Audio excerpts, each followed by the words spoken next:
नमस्कार, मी चंद्रशेखर जाधव. आपलं या आपली महासत्ता चॅनलवर आपलं मनापासून स्वागत करतो. आज छत्रपती शिवाजी महाराज यांचा जयंती महोत्सव आहे. या महाराष्ट्रातच काय पण संपूर्ण जगभरामध्ये ज्यांची जयंती दिमाखात साजरी केली जाते ते छत्रपती शिवाजी महाराज.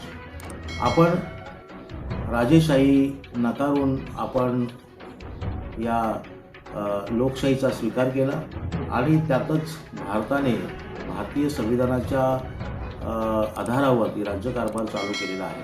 आणि तरीसुद्धा आज लोकशाहीमध्ये छत्रपती शिवाजी महाराजांचं नाव हे प्रामुख्याने आणि अग्रणी घेतलं जातं. याचं कारण असं आहे की छत्रपती शिवाजी महाराज यांनी जे काय राजा असूनही लोकांना किंवा त्या प्रजेला ज्या पद्धतीने वागणूक दिली किंवा सर्वांना समान अधिकार स्वातंत्र्य हे सगळं दिलं, हे सगळं आज आपण लोकशाहीमध्ये पाहत आहोत की भारतीय संविधानाने आपल्याला मूल्य दिलेली आहे, संविधानिक मूल्य दिलेली आहेत. ही संविधानिक मूल्य कोणती आहेत तर स्वातंत्र्य, समता, बंधुता और सामाजिक न्याय. अर्थात पहिलं जे मूल्य आहे तर ते आहे स्वातंत्र्य. लोकशाहीप्रमाणेच राजेशाहीमध्ये सर्वांना समान पद्धतीने कोणावरही अन्याय अत्याचार होऊ नये अशा पद्धतीने भेदभाव विरहित अशा प्रकारचा राजकारभार हा छत्रपती शिवाजी महाराजांनी राजेशाहीमध्ये आपल्याला दिला. दुसरं आहे की स्वातंत्र्य आणि समता म्हणजे सर्वांना समान पद्धतीने पाहणं, कोणताही प्रकारचा भेदभाव न करणं, हे मूल्यसुद्धा तंतोतंत छत्रपती शिवाजी महाराजांनी आपल्या राज्यामध्ये त्याचा अंमल केलेला आपल्याला दिसतो. आणि त्याचबरोबर बंधुता, वेगवेगळ्या जाती धर्माचे लोक छत्रपती शिवाजी महाराज यांच्या सैन्यामध्ये होते आणि ते हे जे तत्त्व आहे बंधुता याला तंतोतंत अशा पद्धतीनं ते मानत होते आणि एकमेकांमध्ये कुठल्याही प्रकारचा भेदभाव त्यांनी केला नाही.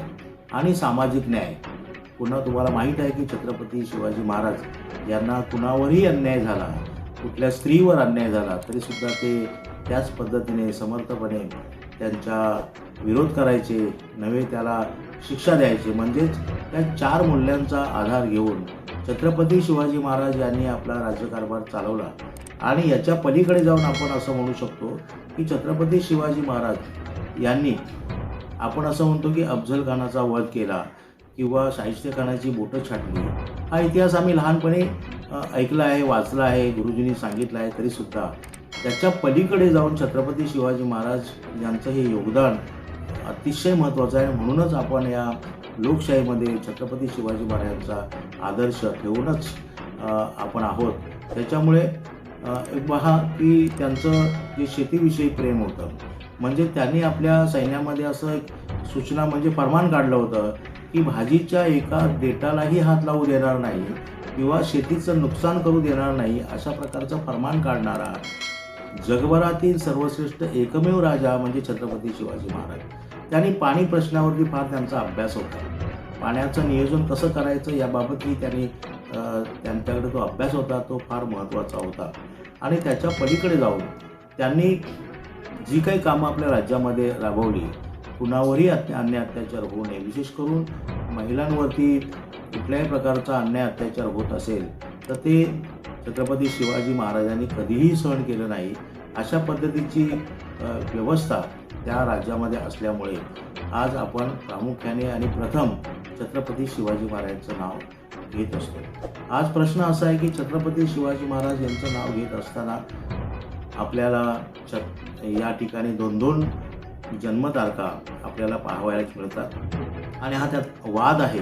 आता एक तिसरी जन्मतारीख ही आपल्याला सांगितली जाते आहे की म्हणजे 3-3 तारखा ह्या आपल्या ह्या महान अशा राज्याच्या ह्या 17व्या शतकामध्ये हुकून गेल्या राजाबद्दल आपण ऐकतो, त्यावेळेला थोडंसं वाईट वाटतं. पण तरीसुद्धा त्या वादात न जाता आपण छत्रपती शिवाजी महाराज यांनी जो काय आपल्या राज्यामध्ये अंगीकार केला होता किंवा अंमल केला होता तो लोकशाहीच्यावर आधारित असा होता. कारण राजेशाहीमध्ये लोकशाही चा अंमल करणारे एकमेव राजा म्हणजे छत्रपती शिवाजी महाराज. आणि म्हणूनच या राजाला आपण सर्वच जण नतमस्तक झालं पाहिजे. त्यांच्या ह्या विचारांना किंवा त्यांच्या जे काय 350 गड किल्ले त्यांनी जिंकले, हे कशाच्या आधारावर जिंकले आहेत. तर आपल्याला वाटत असेल की त्यांनी तलवारीच्या धारेवरती किंवा युद्ध करून त्यांनी ते सर्व संपादन केलं. हे जरी खरं असलं तरीसुद्धा त्यांच्याकडे जी काही बुद्धी होती किंवा त्यांचे जे विचार होते किंवा त्यांना आपण असं म्हणतो की त्यांच्याकडे जो गनिमी गावा होता, हा विचाराचा एक भाग झाला. आणि वैचारिक प्रबोधनातून किंवा विचाराच्या माध्यमातून त्यांनी हे सगळं यश प्राप्त केलेलं आहे आणि त्यांच्या स्वतःच्या हिमतीवरती प्राप्त केलेलं आहे. आणि म्हणून आज आपण छत्रपती शिवाजी महाराजांची जयंती साजरी करत असताना त्यात कोणत्याही प्रकारचा अद्भुत चमत्कार किंवा त्यांना कुणीतरी आशीर्वाद दिला होता, हे आपण अद्भुत शक्तीने आशीर्वाद दिला होता हे आपल्याला सांगितलं जातं. पण छत्रपती शिवाजी महाराजांचा खरा गुरु हा आपल्याला माहिती आहे, त्यांची आई जिजाऊ. आणि त्यांच्याकडूनच त्यांनी हे जनतेबद्दलचं प्रेम किंवा इतरांना समान अधिकार आणि समान वागणूक देण्याचं जे काय ज्ञान आहे हे त्यांच्याकडून घेतलेलं आहे. आणि त्यांचे गुरु हे तुकाराम महाराज हे होते. आणि तुकाराम महाराजांच्या मधुर वाणीने त्यांनी बऱ्याच काय ज्ञान ग्रहण केलं होतं. आणि म्हणूनच हा एवढा मोठा राजा आपल्या या महाराष्ट्रामध्ये होऊन गेला, ज्याचं नाव आज इतर देशामध्ये सुद्धा घेतलं जातं. त्यांच्या कार्याचा अभ्यास हा युनिव्हर्सिटीमध्ये वेगवेगळ्या राष्ट्रांमध्ये त्याचा अभ्यास केला जात आहे. आणि अशा या राजाला मी चंद्रशेखर जाधव आपली महासत्ता या यूट्यूब चॅनलच्या वतीनं विनम्र अभिवादन करतो. जय संविधान, जय शिवराय, जय भीम.